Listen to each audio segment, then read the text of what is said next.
Good evening. My name is Bob Kopp, and I'm co-chair of the President's Task Force on Carbon Neutrality and Climate Resilience here at Rutgers. Welcome, and thank you for attending. We're excited to have you here for our second set of town halls. A lot has happened since our first round of town halls in February of this year, but the task force has remained committed to its goal of developing a climate action plan for Rutgers. And the overwhelming response to these town halls tells us that you too are committed to climate action at Rutgers.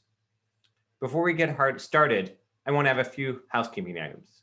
First of all, I want to thank Angie Oberg, the administrative director of the task force, as well as Matt Drews, digital media lead for the Rutgers Institute of Earth, Ocean, and Atmospheric Sciences, for helping make this event happen.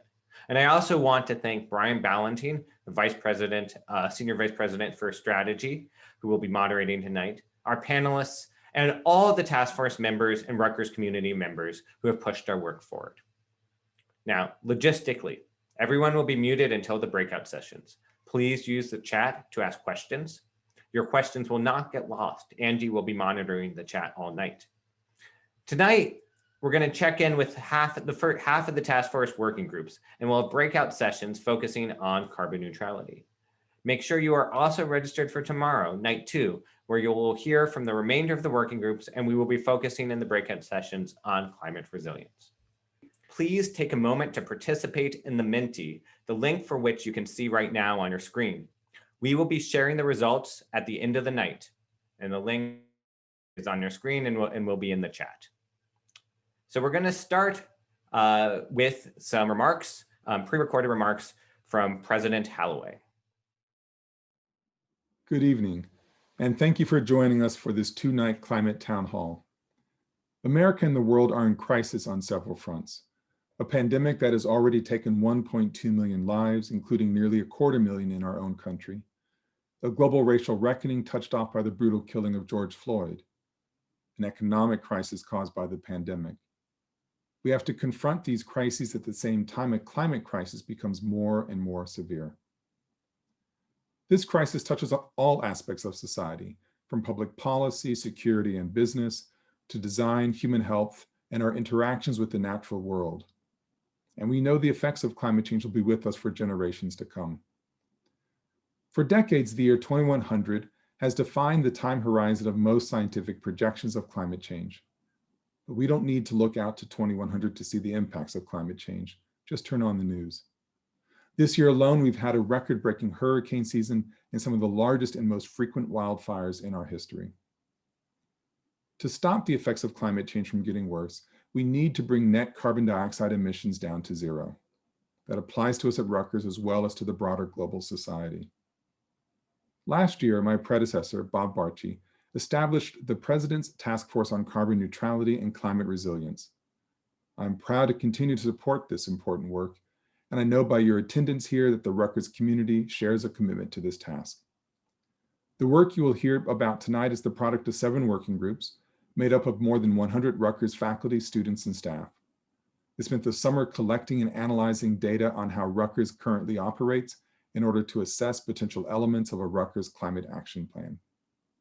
That's our goal, a climate action plan to achieve carbon neutrality and to better prepare for the impacts of climate change. Just as important, that plan will leverage Rutgers' efforts in these areas to advance climate action throughout the state. I believe we have the opportunity and the duty to be leaders in climate action. I applaud the task force for the work they've done so far, and I thank you all for helping us take the crucial next steps forward in this process. Thank you. Great. And thank you to President Holloway. So I'd like to take the first few minutes to update you on the work of the task force. So I'm going to just share my presentation. One moment. There we go. Great. So thank you. So first of all, let me, as I said at the beginning, I'm co-chairing the task force with Professor Kevin Lyons, who you'll be hearing from later today as a representative of the supply chain working group, which he as well. So the task force, as President Holloway mentioned, was established last September by then President Barchi with 2 goals: carbon neutrality and climate resilience. Right? By carbon neutrality, we mean what can Rutgers do to contribute to achieving global net zero carbon dioxide emissions, which may mean bringing Rutgers' own emissions even below zero. And secondly, climate resilience. How do we enhance the capacity of the university in the state of New Jersey to manage the risks of a changing climate? So in the visioning exercise tonight, we're going to focus on the carbon neutrality side. So I think it's fair that we start with a picture of where Rutgers' greenhouse gas emissions come from. And developing this inventory has been one of the tasks of the task force. So in fiscal year 2019, Rutgers were responsible for emitting about 470,000 tons of carbon dioxide. So taking only sort of the emissions that happen directly here on campus, which are called scope 1, and as well as the emissions associated with our electricity, which are scope 2, we're responsible for about 1 part in 260 of New Jersey's emissions. So we are a significant player statewide. If we look at where those come from, those directly on-campus emissions produced by things like the cogeneration facilities on campus, by the buses on campus, by heating on campus, are responsible for about 222,000 tons. That's this 37% that's due to heating buildings and water, 9% responsible for on-campus electricity, and the 1% from the buses. If we take in the electricity associated with grid purchases of electricity, that's another 30% of our overall emission.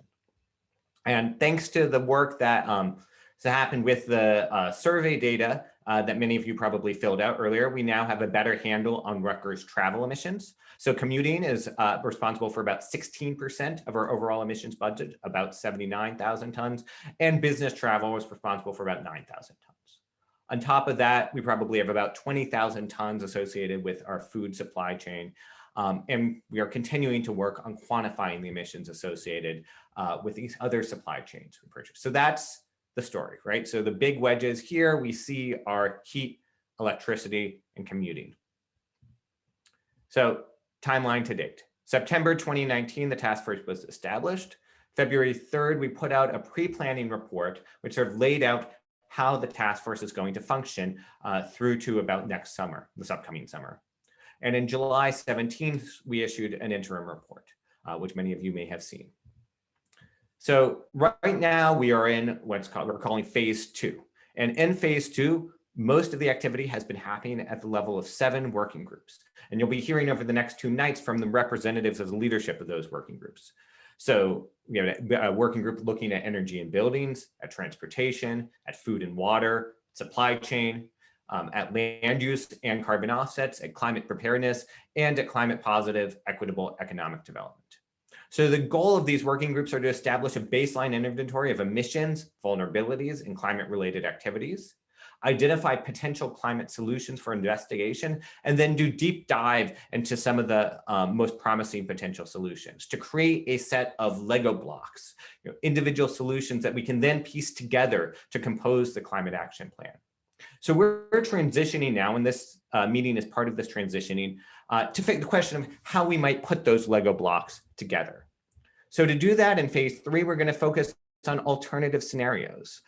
So looking at different levels of ambition, different combinations of solutions, as well as different fiscal assumptions. So what will we do if we are operating under austerity for a few years versus if there is a large amount of say federal stimulus funding available.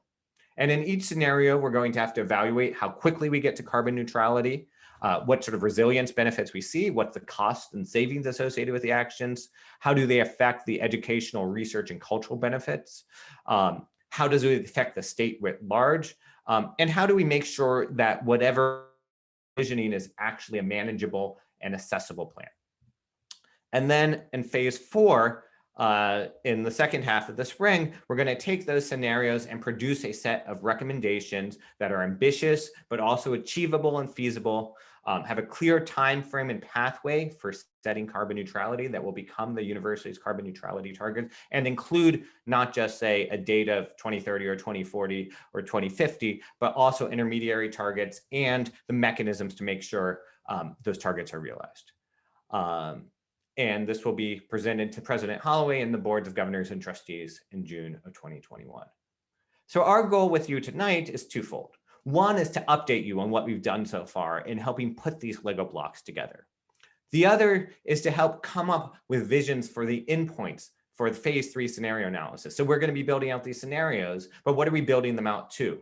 What is the carbon neutral, more climate resilient Rutgers we are aiming for, so that we can then go and take these endpoints and start building the Lego blocks that get us there, right? We could take our Lego blocks and we could build a chateau, or we could build a skyscraper. The goal from these town halls is to help think about what that carbon neutral, climate resilient Rutgers would look like on the ground. So I think it's going to be a lot of fun, and I look to participating in this exercise tonight. So now we are going to transition to the first part, which is the updates on the work of the workforce. So to moderate the panel you'll hear from, we're joined by Brian Ballentine, who is the Senior Vice President of Strategy and the Senior Advisor to the President, and also a member of the Climate Task Force. So Brian, take it away. Thanks, Bob. And thanks everybody for being here this evening. It's exciting to see such a great turnout for this project. Before jumping in, I just want to take a moment to thank everybody who's been a part of this effort, express my appreciation for the work and admiration for the work that the committee's been doing. They had an ambitious time frame to start out, and they haven't wavered from that even amidst everything that's gone on and the disruption that's happened in all of our lives. My role at the university is to help guide and support our major strategic initiatives, and the work we're discussing tonight is, of course, right at the heart of defining what Rutgers is and what it should be. So as Bob mentioned, tonight we'll hear from 4 of the 7 working groups, and we'll go from energy and buildings to supply chain and waste management, land use and offsets, and then climate positive, equitable economic development. So these will be quick presentations. And at the end of the presentations, we'll have 30 minutes for questions. And I think we should have that conversation with the understanding that some questions we may not have answers for, otherwise in other places, we may have well-defined responses already. As Bob mentioned, the questions will be recorded in the chat, and then we will try to prioritize in group and move through the questions as best we can in the time that we've allotted. So with that, why don't we move into our first panelist, Clinton Andrews. Clint is the co-chair of the Energy and Buildings Working Group, the director for the Rutgers Center for Green Building, and he's a professor and associate dean for research at the Ballentine School. So Clint, you want to share your screen? Yes, I'll do that. Thanks, Brian. And good evening, folks. So I'm speaking on behalf of the members of Working Group 1, which does buildings and energy. So first, somebody please confirm that my screen is shared. Okay, thank you. And so you can see this is a large working group, and my co-chairs in the leadership of this are Mike Kornitas, who works on utilities and facilities staff, and Rachel Schwam, who's on the faculty in human ecology. And then we have a large group of students, staff, and faculty who have been participating over time. And I want to dive right into some numbers, and the table on the left is our report from roughly June, where we estimated the greenhouse gas emissions associated with several of the activities in the building and energy space. And as Bob Kopp mentioned, that represents roughly 3/4 of the overall greenhouse gas emissions of Rutgers as a whole. So this is a really big chunk, and it's a really difficult chunk to manage. There's more than 700 buildings spread out all over the state. There's tens of millions of square feet of floor space that is intensively used all the time, except of course during COVID. And this is a building stock that has quite a range of vintages. Some of it, think of Old Queens is 200 years old or more. Other things such as the new engineering building were just built this last year. But really, if you look at a majority of the floor space, it was built somewhere between 1970 and roughly 1987. And some of that is problematic because we were not very careful about building for energy efficiency in the decade plus or minus 1970. But you can get a little bit of a glimpse of what the heavy hitters are. New Brunswick campus and Newark campus are large emitters. A lot of that comes through cogeneration of electricity and hot water, but also through purchased electricity. And a secret for thinking about energy use, which is how you get your greenhouse gas emissions from buildings and from utilities, is this simple equation. What's the floor area and what's the energy consumption per square foot of floor area over the course of a typical year? And these two graphs summarize that in a sort of a shorthand way. So on the left-hand side is the millions of square feet of occupiable and common area floor area by major campus. So starting at the top, Bush campus, then College Avenue, then Cook, Douglas, on down to Newark. And on the right-hand side is a measure of energy intensiveness. So annual thousands of British thermal units per square foot per year. You can just think of it as energy per square foot. And the couple of things to notice are that the largest floor area, if you take Bush plus Livingston, also, unfortunately, is kind of the most energy intensive per square foot, Bush and Livingston, and then again at Newark. And a lot of this is because these are the science buildings. These are the buildings that have fume hoods and lots of equipment. And they are energy intensive and they are also large. The non-science campuses are less energy intensive.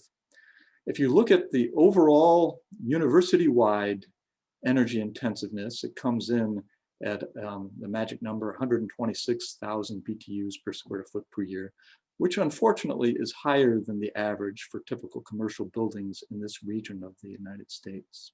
So we are on average a little more intensive than the rest of the economy. Moving on to solutions, there are 5 major categories of things that we think we need to do in the short run. The first is energy auditing, and that's doing building by building assessments of what are the cost-effective measures for each of the 700 odd buildings, the ones that make sense, whether it's building envelope retrofits, or whether it's better lighting, or whether it's better heating, ventilating, and air conditioning systems. We also need to do a more careful carbon footprint analysis. And then as we build new buildings, it's going to be important to keep our building design standards up to date to ensure that we are keeping pace with best practices. And then a major effort, and somewhat it's typical of college campuses, although it's unusual in the rest of the economy, is we desperately need metering, monitoring, and control systems. And that's really 2 categories. Controls for buildings and central energy systems. We have some, but we don't have fine-grained control. And then the second is to install metering for both electricity, heating hot water, and chilled water in individual buildings which are served by our district energy systems. And then finally, power purchase agreements, where we can purchase clean renewables-based electricity from outside parties and deliver that over utility lines. And so in thinking about these solutions, energy audits is actually something that Rutgers has been doing for decades. And there are state programs that can help pay for doing more of it. Carbon footprint analysis is, we see it as a straightforward consulting task, not a heavy lift, but important to do. Building standards, This really only affects new construction, but it's absolutely necessary activity. The metering, monitoring, and control systems are expensive but needed. And the diagram on the right-hand side of the slide illustrates why that's the case. This is something called a utility systems block diagram. This happens to be for the Bush-Livingston utilities. And what you can see with a quick glance is that we have centralized cogeneration of electricity and hot water that flows to two campuses. And we also have utility electricity that comes in, and we have the wonderful solar arrays on the Livingston campus that all feed into this system. What we lack is any meters showing how much any individual building uses. And that is a real problem because you can't manage what you can't measure. And so we are flying blind right now on a building by building basis. And then finally, power purchase agreements are a great way to make a difference without spending a lot of capital dollars, because you can have someone else make the financial investment and we can buy the cleaner energy on a kilowatt hour by kilowatt hour basis. So that's our story in the short run. I'm happy to answer more questions as they come in during the Q&A.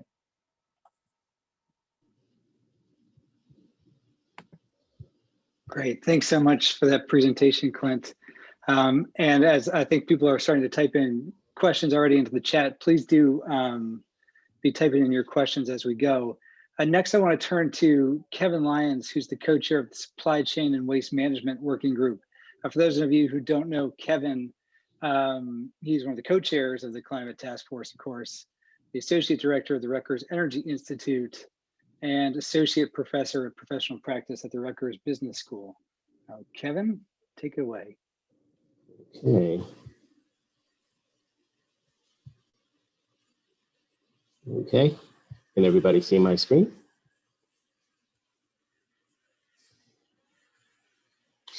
Okay, so I'm going to talk today just briefly on the accomplishments of the Supply Chain Management Waste Management Working Group. As you can see, our co-chairs, Nimish Patel and Wes Coleman, if you're at Rutgers, and by things, you should know those names right off the bat. Really great team of folks to work with. And then our working group below, mixture of faculty, staff, students, and alumni, which is something that I know that we felt was important as well, to make sure that we hear all voices as it relates to our topics. So I'm going to jump right in and talk about what we have been doing for the last several months. So most of supply chain and waste management falls into what we call Scope 3. Scope 3 is basically emissions that are partially out of our control. So what we've been doing with the procurement, and we won't have our detailed numbers yet on the emission impacts of procurement, is because we have to look at the different types of commodities and services that are coming from a variety of places in order for us to track back and through how these materials and the logistics of getting them from one place to another, with the destination being Rutgers, how that emissions are actually impacting the institution. So we are working on that, and we will have some numbers related to our Scope 3 for procurement. But as it relates to waste management, that is something that we can measure, because the university, in effect, has a very well developed and designed waste management and recycling program, where we actually, on an annual basis, report out to the state the tonnages of how much waste the university is disposing of. So we have landfill type waste, and then we have, of course, our recycling. Now, the good news about what we've been doing in this space for the last decade or so is that the university is very good at recycling. As you can see, we recycle over 65% of our waste stream. And how you apply emissions to landfill versus recycling. Landfill and incineration is very emission intensive.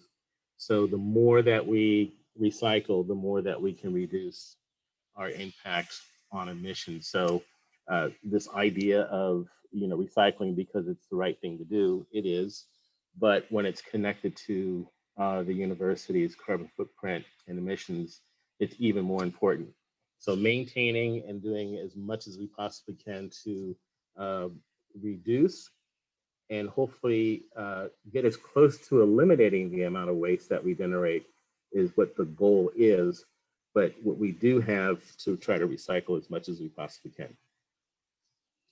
So we've been looking at some short-term and some long-term solutions. So we wanted to look at some of the easy things that we could do as an institution right away. We came up with several dozens of solutions for the working group. And these are our top 5 that we believe that we can run right out the gate and do these right away. And as you can see, there are things that I hope all of you could agree with, that we can do a lot to reduce our paper.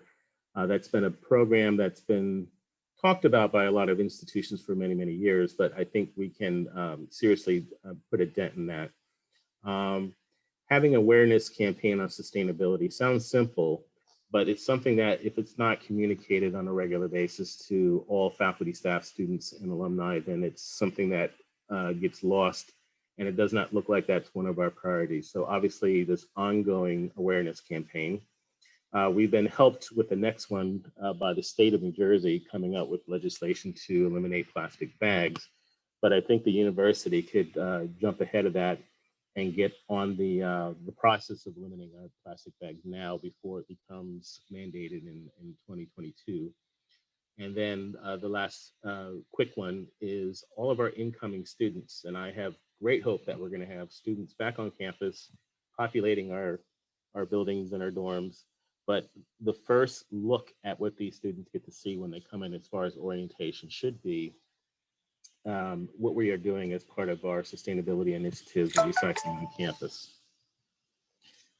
Some long-term goals, and what you're going to see not only from the supply chain waste management team, and you're going to see this in all of the working groups of how we're interconnected. So even though procurement is not responsible for the construction and the building of buildings, procurement also is involved with what goes into those buildings and what comes out of those buildings as well. So working with facilities, making sure that when we do certify our buildings and hopefully a certification of gold or above, that everything that we supply to those buildings matches what the ultimate intent of that building's certification is.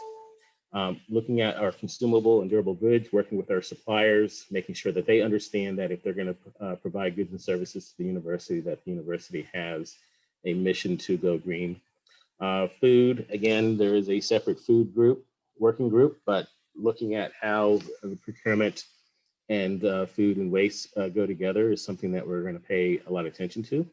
And then again, waste, it sounds like an impossible goal, but we have to strive for the best that we can do, which is in this case, zero waste, trying our best to stop any waste as it relates to supply chain from entering into the university in the first place, so it doesn't become something that we have to be burdened with on the back end. And then the last way, the slide that I'm going to show you is then how we're going to assess this. Obviously, putting in policies and institutionalizing this across the entire Rutgers portfolio, all campuses and all divisions having an understanding of the policies that govern how we do furniture and furniture purchasing, consumable goods, making sure that all contracts have language in them that express our interests in our policies, making sure that our faculty, staff, and students, when they are requesting materials and products from procurement, that they understand as well that this is part of who we are and what we do. And then constantly doing a ton of analytics throughout the process, from the beginning of the product development process all the way to the use process, and doing what we call life cycle analysis. And then reporting that information to the general university population. So that's all I have for our quick update. Of course, you'll get more details when you read the phase 2 report. Thank you. Thanks a lot, Kevin. It's great. Next, we're going to turn to Richard Lathrop, who's the co-chair for Land Use and Offsets Working Group. Richard is the director for the Grant Walton Center for Remote Sensing and Spatial Analysis. He's the director of the Rutgers Ecological Preserve, and he's a professor of environmental monitoring, Department of Ecology, Evolution, and Natural Resources. Rich, are you there? Yes. Great. My screen? Yep. Okay. So I want to acknowledge my co-chair, Frank Wong of University Planning, as well as the working group membership from the New Brunswick campus, but also Newark and Camden. And it was a collection of faculty, staff, and students. So let me just start this up. Sorry.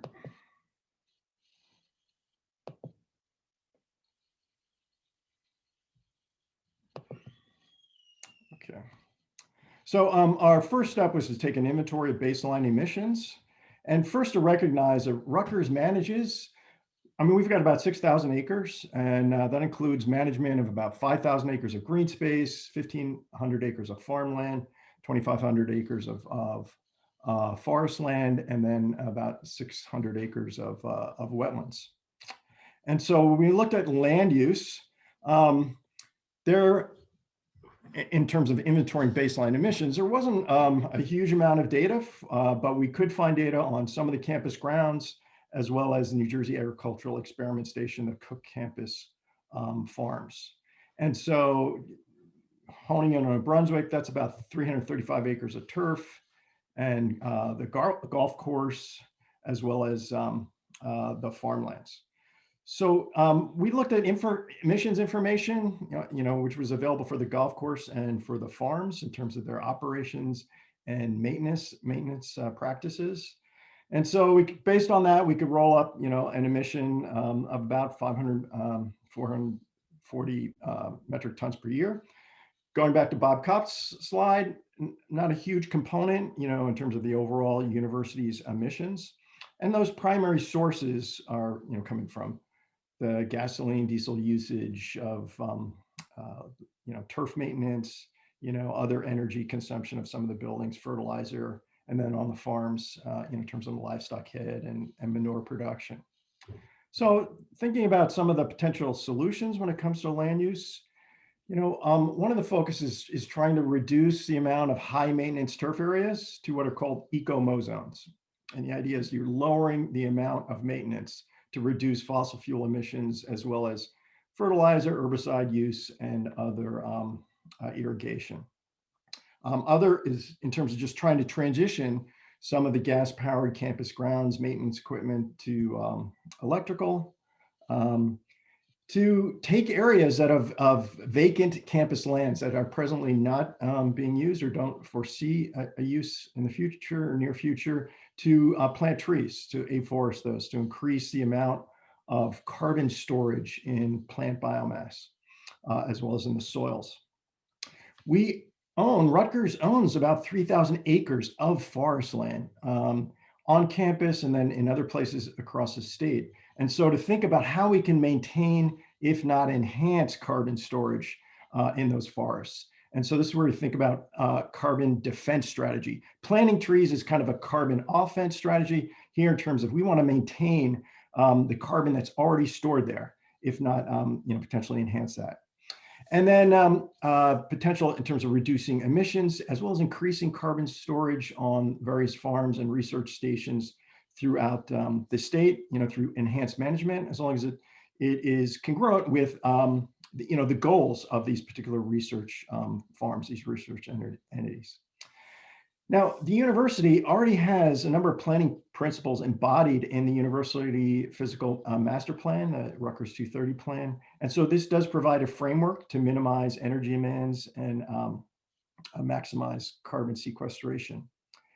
And in terms of new development, to increase the use of low carbon cement and concrete in future campus development and redevelopment. And then finally, we looked at offsetting university emissions through purchase of carbon offsets as additional means of achieving carbon neutrality.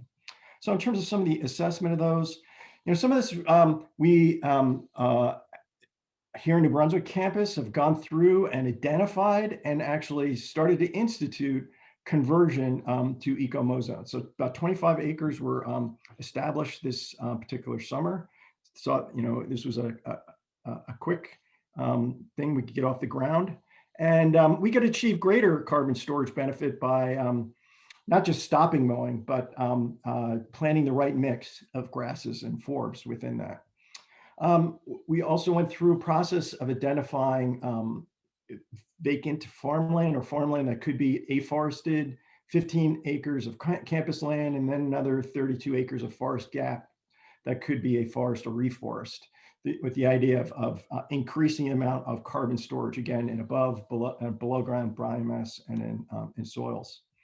But to be successful, it's not just a question of throwing out a few trees. It requires careful site preparation, subsequent stewardship for a number of years, and dollars to do it. And then, to really ensure that significant capital projects are designed to minimize energy demands and the carbon capture of campus green spaces. And this really requires the monitoring and implementation to ensure desired elements aren't downsized when the project actually gets built. And then in terms of, there is our existing mechanism vehicles, one being the offset network that provides an existing collaboration of higher educational institutions around the country that Rutgers could participate in. And this approach provides an alternative pathway for Rutgers to realize voluntary offsets through peer verified offset projects. These ongoing projects elsewhere and or projects that Rutgers would actually initiate here on our campuses or potentially neighboring communities or elsewhere within the state. So look forward to participating in the Q&A, but that's what I have at this time. Excellent. Thank you, Richard. Next up, we have Peggy Brennan. Peggy is the co-chair for the Climate Positive Equitable Economic Development Working Group. Peggy is the Director of Administration and Strategic Development and Executive Director for Economic Development and Innovation at the Rutgers, New Jersey Agricultural Experiment Station. Peggy, are you there and can you share your screen? Yeah.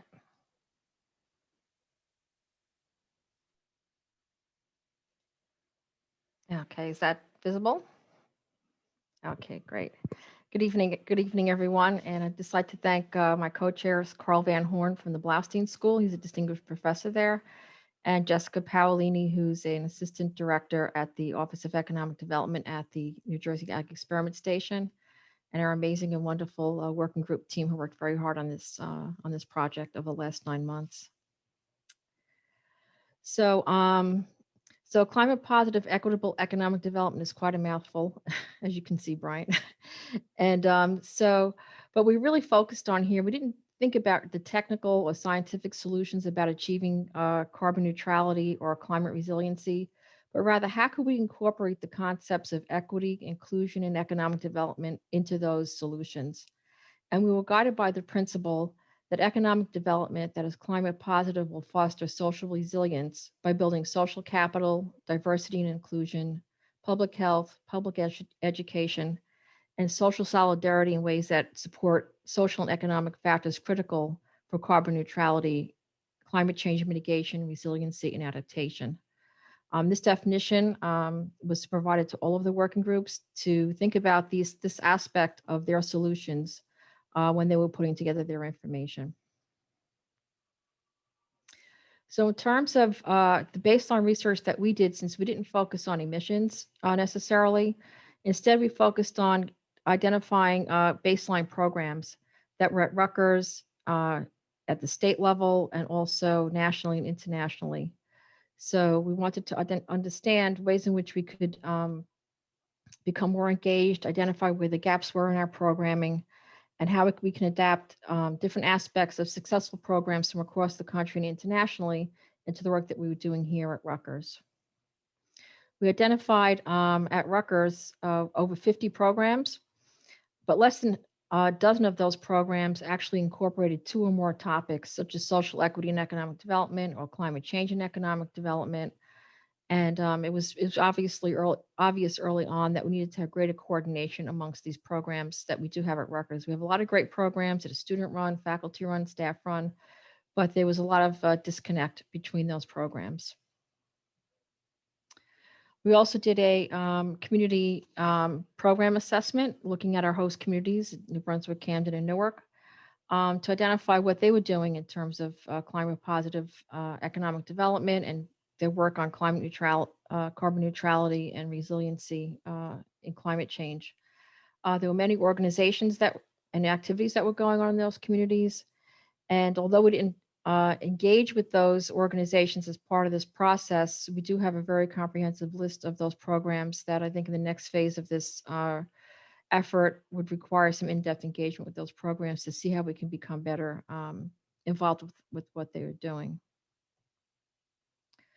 In regards to state policies, as we're all well aware, the state is the governor and the state legislature are very interested in climate issues. And there's a lot of alignment between the work that Rutgers is doing with those efforts at the state level.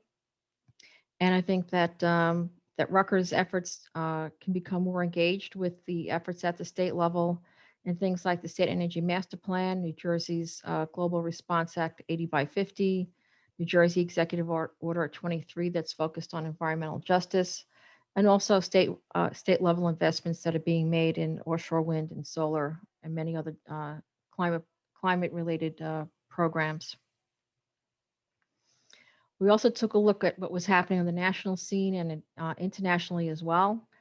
And we found a host of useful solutions among the APLU Innovation and Economic Prosperity Award winners, and also with localities that pursue climate change goals through an equity lens in partnership with academic institutions, such as the Resilient Los Angeles program. Several trends that we observed internationally where universities were engaged in economic development, attracting new companies to their host communities, developing infrastructure to withstand climate shocks, and many projects aimed at transitioning the biggest polluters, such as heavy industries, towards climate-friendly practices and policies. So we have a good list of recommendations that we can present in the further work of this group to incorporate into the Rutgers plan. We organized our recommendations into 3 categories: resiliency, business and economic development, and integration and coalition building. And in terms of resiliency, there were many opportunities to undertake collaborative climate change planning and implementation in partnership with the urban communities that host our 3 primary campuses that advance the university's plan on carbon neutrality and climate resilience, advances the state efforts, and also results in improved health outcomes. Examples of what we can do in this regard was to create a resource portal for communities to access at Rutgers with all the expertise that we have here and make that more open to our host communities. We can help on projects such as watershed restoration and flood risk reduction and sustainable food systems as just some examples. In terms of business and economic development, we can build on our role as an anchor institution in these communities and supporting partnerships with locally based businesses towards climate positive transitions. And specific economic development initiatives can encompass things like green business incubation, clean energy workforce development, student entrepreneurship, impact investing.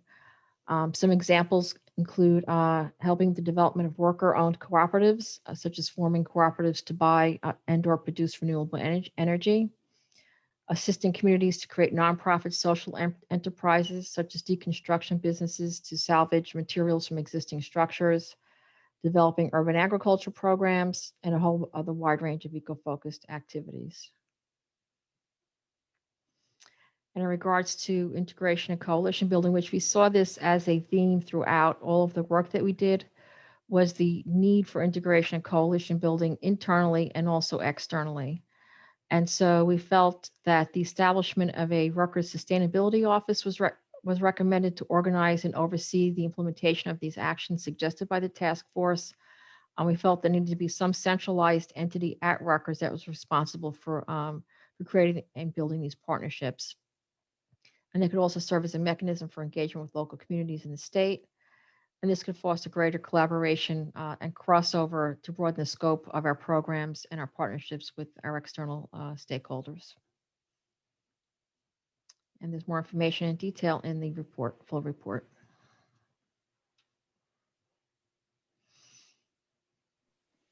Okay, Stop sharing. thank you, Peggy. That's great. So I want to transition now to Q&A. We've had a lot of questions come in from each of the presenters. I'm mindful of the time that we're a little bit past where we are, and I want to make sure that we stay on track to the breakout sessions, which I think will overlap nicely with the Q&A. But I'd like to give each one of these panelists a chance to answer some of the questions that have come in. So Kevin, I wonder if we could start with you. And I just observed that when I look at the questions, I see a mixture of clarification on what we're doing now, thoughts about what we might do, and then things that we should be doing that are aligned with our values and thinking there. So Kevin, if we could start with you. First, I get a question about recycling. When we think about recycling at Rutgers, just to set the baseline, is it consistent across the university? Do we have the same practices now, and are we starting from the same starting point? And then as we think about recycling, are you taking into account, or how are you factoring in the major issues that we all have become aware of the recycling process and what happens after things are quote unquote recycled downstream? Yeah, thanks, Brian. For the most part, the university as a whole has what we call a universal-wide approach to our recycling. However, I will admit that the performance is different on all three campuses. And when you get the report, which I won't get into the details now because it's extensive, the 5 years of data that we collected on waste management and recycling for Rutgers, you'll be able to see by campus the performance of how each of the campuses do when it comes to recycling. I would say that the New Brunswick campus, as far as the performance, and this is not to pit one campus against the other, probably has a more robust program. Camden, I know, has had some starts and finishes. When I was down at Rutgers Camden for 5 years of my time at Rutgers, we did, in fact, have one of the best recycling programs. But this is something that needs to be paid attention to on a day in, day out basis. The one thing that I want to also emphasize is that recycling at Rutgers is not just limited to what you see out in the hallways. Rutgers and the facilities guys, the IPO folks, actually recycle over 27 different commodities. So that's everything that includes construction and light bulbs and all the other commodities that the faculty and staff and students don't actually touch. But this is a conscious effort of the university that actually has destinations for 27 different commodities outside of the traditional paper, bottles, and cardboard.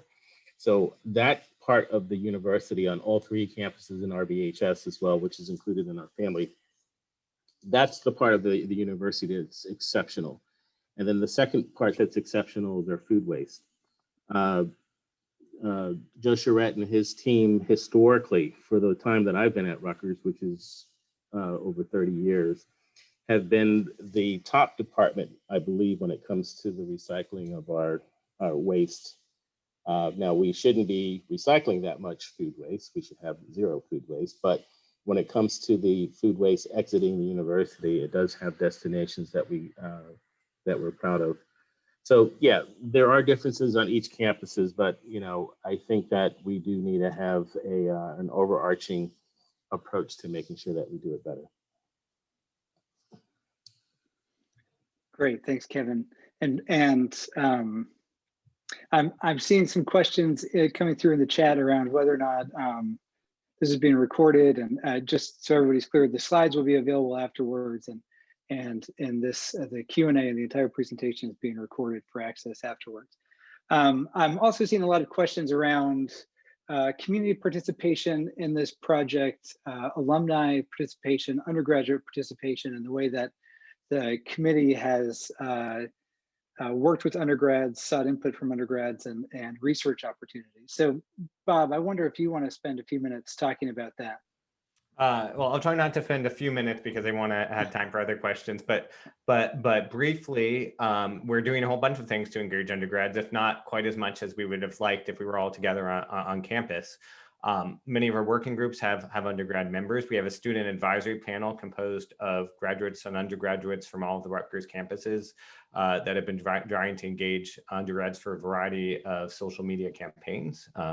Some of the people active in the chat have been involved in either in the working groups or the student advisory panel. But we are always looking for more engagement, and the student advisory panel and what would be the place to help if you wanted to reach out. And Angie Oberg, who I think is busy setting up the breakout group, so is not going to speak herself, would be the best person to get in touch with. Great, thank you. All right, going back to Clint and the question of energy and building, this question about the cost effectiveness of building, of doing retrofits versus building new buildings. And Clint, I wonder if you could just talk about how the committee is thinking about Rutgers. Obviously, you mentioned this as a very old footprint, lots of small buildings. How do you think about balancing the new versus the old going forward? Okay, great question. We are starting with what I'm calling an energy epidemiology approach, meaning we're looking at the population of buildings first and thinking about what are the characteristics of the whole population and what are the special subpopulations that have different characteristics from one another. And that eventually needs to lead to the kind of energy clinical medicine stage where we look at each individual building and then try to make it better. And so at this broad population level view, we first need to understand what drives the energy intensity use. And I mentioned that it's the science buildings and it's the medical buildings, but it also makes sense that they are energy intensive because they are doing a lot of things to keep the people inside those buildings safe while they're working with nasty chemicals and biological agents and so forth. And so there's always going to be a balancing of respecting the use to which we're putting the building and thinking about how to make it more energy efficient and therefore use less carbon. What I'm suggesting here is that a lot of the thinking, should we encourage retrofits of old buildings versus new buildings, needs to be put into that population context. And we need to start with what are the uses that we need to satisfy, and then adjust our population of buildings to reflect that. And so we probably do want to get rid of a lot of the small buildings that have lousy insulation in the walls and an ancient heating system, and focus on consolidating, maybe having fewer square feet, but better thought out square feet. And then from that, we can start to make sure that the buildings that we really want, that serve the purposes that we really need, can be optimized. And that's the order in which we're viewing this challenge. This is a multi-decade challenge, and it needs that systematic approach. Great, thanks, Clint. I want to turn back to land use and offsets, and then I want to wrap up going back to Peggy. And I know that there's questions about divestment, which I think we should address too. But before we get there, thinking about land use and offsets, Rick, I wonder, you said there were questions in the chat that are sort of foundational questions about how much composting should we be doing, what's the tree cover supposed to look like? And I wonder if the way to sort of address some of these questions is, when you think about the ecological landscape of a university in 2030 or 2040, how does it look different then than it does today? Well, I think we would have greater tree cover, both the advantage that trees provide in terms of sequestering carbon, but they also help reduce energy demand in terms of our building. So it's thinking strategically about how you could plant trees as well as the broader landscape in terms of where do we want turf areas, but where don't we want it? Where could we convert that to either other kinds of plantings, various kinds of meadows, and so think creatively, rather than just kind of an urban savanna, with grass and a few trees, a greater diversity of tree cover, and a lot of other advantages to that. And I think related to the chat, for all this, especially when we're thinking about campus grounds, thinking of them as living laboratories. And so trying to incorporate the educational aspects and students involved in all of this down the road. And building off that initiative that is already ongoing on many of our campuses. All right, thanks, Rick. So on the question of divestment, I wonder, maybe we could start with Bob and Kevin, and where divestment, how you frame divestment or not framed within the context of the work that this committee has taken on. Sure. So couple points there. So first off, from the viewpoint of greenhouse gas emissions accounting, investment related emissions are part of our scope 3 emissions, right? So those should be counted.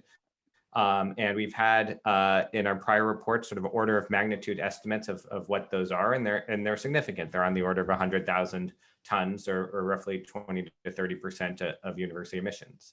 So I think it's important that we highlight that, and it's important that we pass on and compile the concerns that we're hearing and that are expressed by students through their at least at Rutgers New Brunswick, through the divestment referendum to the president. That said, there is a parallel process following university procedures in terms of how we divest from anything that goes through the Joint Investment Committee of the Board of Governors and Trustees. And they announced earlier this summer that they'd received a request and they were going to follow this process, which includes setting up an ad hoc committee to investigate that with the right expertise to look at questions like, well, what would be involved in divesting? What sort of time frame would you do that? And so forth. So, I mean, I think from the viewpoint of the university policy, one of the key elements of a divestment request is evidence that this is something that is a general consensus of the community. And I think the voices that we're hearing provides evidence of that. And that was part of the reason they decided to move forward. I mean, I think I'd say that there's a process. And in fact, Brian might have more updates on the details of how that process is moving forward. So maybe I can bounce that back to you. Sure. Bob, I think you said it really well. And you've described exactly where things are, I think. That encourage people to read the policy if they're interested. The policy lays out several areas that need close examination by a committee. And I think many people in this meeting tonight would agree that this seems like a sort of open and shut question. But of course, as an academic community, we owe it to ourselves to both follow the processes that we've put in place and to do an assessment that's at the level of our community. So I think that process will be starting very soon, and hopefully we'll be driving towards conclusion over the months of the spring. So I want to get to Peggy, and because I think this dovetails nicely with some of these questions that concern divestment, and ask her, as you think about this question in the context of equitable economic development, and you look across the landscape of higher education, what are the best practices you see out there, and what are the efforts that Rutgers should aspire to emulate or surpass? So what we saw in many the states that were doing, I think, a good job in terms of engaging the university, they had a commitment to community engagement as an important component of their climate plans, and also engaging with at the state level with policy and being a key player in terms of implementing and helping to inform and develop those state policies. So what we saw in all cases is that the university was a key component of what was going on outside of their own walls. And I think that's what we need to start thinking about here at Rutgers. I think we have so many programs going on here. As I said, we have identified at least 50. I'm sure there's probably much more than that. But I think we need to go outside of our walls and become more engaged with the communities that we're located in at the state level, and even helping to inform federal policy and planning. And I think we could do a much better job at that to truly have a comprehensive impact. Because if we just make a change here at Rutgers, it's not going to be enough. We have to help also make a change and catalyze a change in our communities and at the state level as well. Great. Thanks, Peggy. All right. And thanks everybody for both all the good questions that have come in and the good answers from the committee members. I think this should wrap up our Q&A, and I want to hand it back to Bob and Kevin to take us to the next part of the program. Great. Thank you, Brian.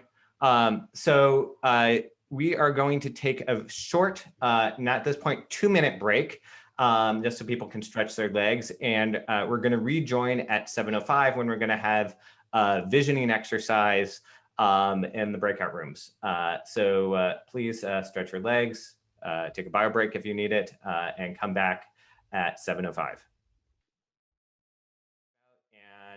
And I hope that we will be hearing more from the divestment process as we go forward. Healthy peace. I saw a shout out for equity in the chat. I think that is really an important one. I think one of the things that comes out of our discussions is, right, the place, as I said when we opened up, we are slow to do the climate action plan. Some schools did theirs in 2009. But where I think we can lead is learning from the lessons of the past decade in climate policy and learning from the experience of our staff and faculty and students here in climate research and climate extension, to really be a leader, not just in putting our own operational house in order on campus, but really helping the state, helping all of our communities move forward towards the vision of a carbon neutral future that the entire world has agreed to in the Paris Agreement, in which the US is temporarily out of, but will surely be rejoining shortly. So I want to thank you all again for participating. If you have any more feedback, you can direct that to Angie through the Climate Task Force website. And we look forward to seeing you, if you can make it again tomorrow night. We'll talk more about resilience. So thank you for participating, and have a good night.